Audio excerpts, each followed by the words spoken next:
रंगों का रास्ता। आरव अपनी कुर्सी पर धंसा, कंप्यूटर स्क्रीन की नीली रोशनी उसके चेहरे पर एक खालीपन घोल रही थी। बाहर शहर अपनी पूरी रफ्तार से दौड़ रहा था, लेकिन आरव की दुनिया एक्सेल शीट की लाइनों में कहीं थम सी गई थी। उसके सपने, जो कभी रंगों से भरे थे, अब ग्रे स्केल में बदल चुके थे। उस शाम घर लौटते हुए वो एक अनजान गली में मुड़ गया। यहाँ वक्त थोड़ा धीरे चलता था। एक पुरानी दुकान पर उसकी नजरें ठहर गईं, जहाँ एक बूढ़े काका धूल भरी चीजों के बीच बैठे मुस्कुरा रहे थे। दुकान के एक कोने में लकड़ी का एक बक्सा रखा था, साधारण सा, लेकिन उस पर उकेरी बेलें आरव को अपनी ओर खींच रही थीं। उसने उसे उठाया। सालों की जमी धूल के नीचे छिपी लकड़ी की महक उसे किसी भूली हुई याद की तरह लगी। घर आकर उसने बक्सा खोला। पुराने रंगों और तारपीन की मिली जुली गंध ने उसे सालों पीछे खींच लिया, जब वो कागज पर अपनी दुनिया बनाता था। उसने ब्रश उठाया, लेकिन उसके हाथ कांप रहे थे। जो उंगलियां कीबोर्ड पर दौड़ती थीं, वो अब रंगों से डर रही थीं। कुछ दिन बाद वो फिर काका की दुकान पर था। रंगों से लड़ो मत बेटा, काका ने चाय का कप बढ़ाते हुए कहा। उन्हें बहने दो, अपनी कहानी खुद कहने दो। उस रात आरव ने फिर कैनवास उठाया।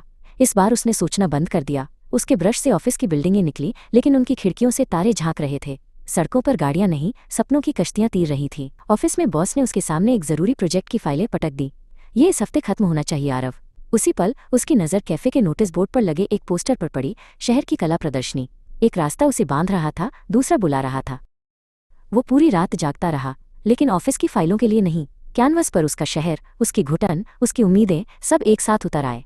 सुबह की पहली किरण के साथ उसका सबसे बड़ा डर और सबसे खूबसूरत सपना, दोनों उस कैनवस पर जिंदा थे। अगले दिन उसने अपनी नौकरी छोड़ दी। हाथ में इस्तीफा और दिल में आज़ादी लिए वो सीधा प्रदर्शनी पहुंचा और अपनी पेंटिंग जमा कर दी। प्रदर्शनी में लोग उसकी पेंटिंग के सामने रुकते, फुसफुसाते, मुस्कुराते। किसी ने पूछा, क्या आप इसे बेचेंगे? आरव ने मुस्कुराकर कहा, नहीं, ये बिकाऊ नहीं है। ये तो बस मेरी कहानी की शुरुआत है। उसने अपने रंगों को ढूंढ लिया था और अब आसमान उसका था। प्रदर्शनी खत्म होने से ठीक पहले एक सधी हुई चाल वाली महिला मीरा उसके पास आई। तुम्हारे काम में आग है आरव, उसने कहा, लेकिन अभी धुआं ज्यादा है। उसने अपना कार्ड आरव को थमाया। जब इस आग को संभालना सीख जाओ तो मुझे फोन करना। कार्ड पर लिखा था -मीरा गैलरी। आज़ादी का एहसास अब एक खालीपन में बदल गया था। आरव ने अपने छोटे से अपार्टमेंट को स्टूडियो में बदल दिया, लेकिन कैनवस कोरा का कोरा रहा। वो जादू, वो जुनून जो उसे एक रात में था, अब कहीं खो गया था। उसे खुद पर शक होने लगा, क्या वो सिर्फ एक वन पेंटिंग वंडर था?